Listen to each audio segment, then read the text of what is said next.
السلام علیکم ورحمۃ اللہ وبرکاتہ۔ ناظرین، آج ہم آپ کے لیے ایک نیا واقعہ لے کر حاضر ہوئے ہیں جو کہ بہت ہی خوبصورت واقعہ ہے۔ یہ واقعہ موئے مبارک کی برکت جنگ یرموک میں حضرت خالد بن ولید رضی اللہ تعالی عنہ کی ٹوپی کہیں گم گئی۔ حضرت خالد بن ولید رضی اللہ تعالی عنہ بہت پریشان ہوئے۔ آپ نے اپنے ساتھیوں کو حکم دیا اس ٹوپی کو تلاش کیا جائے۔ لوگ بہت دیر تک اس ٹوپی کو ڈھونڈتے رہے مگر ٹوپی نہ ملی۔ حضرت خالد بن ولید رضی اللہ تعالی عنہ کی پریشانی بڑھتی چلی جا رہی تھی۔ آپ نے حکم دیا اس ٹوپی کو ہر قسمت پر تلاش کیا جائے۔ سب لوگ پوری تندہی سے ٹوپی کی تلاش میں لگ گئے۔ آپ بہت دیر ڈھونڈنے کے بعد آخر کار ٹوپی مل گئی۔ لوگ ٹوپی کو دیکھ کر بڑے حیرت زدہ ہوئے کیونکہ ٹوپی بڑی پرانی اور بوسیدہ تھی۔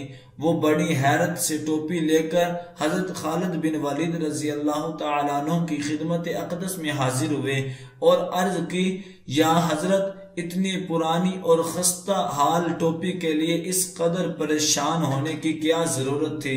اس میں ایسی کون سی خاص بات تھی جو آپ نے اس کے لیے اتنی تنگ دود فرمائی؟ حضرت خالد بن ولید رضی اللہ تعالی عنہ نے فرمایا، ایک مرتبہ حضور نبی کریم صلی اللہ علیہ وسلم نے عمرہ ادا فرمایا تھا اور اپنے سر مبارک کے موئے مبارک اتروائے تھے۔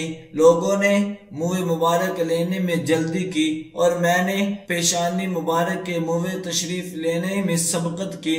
اس کے بعد حضور نبی کریم صلی اللہ علیہ وسلم نے ان موئے مبارک کو اس ٹوپی میں محفوظ فرما کر مجھے عنایت فرما دیا۔ اس کے بعد میں جس جنگ میں بھی شریک ہوا یہ ٹوپی میرے ساتھ رہی اور اللہ تعالی نے اس کی برکت سے ہر مرتبہ مجھے فتح و نصرت عطا فرمائی۔ دعائیں کہ اللہ تبارک و تعالی ہم سب کو ان کلمات پر عمل کرنے کی توفیق عطا فرمائے۔ صدق اللہ العظیم۔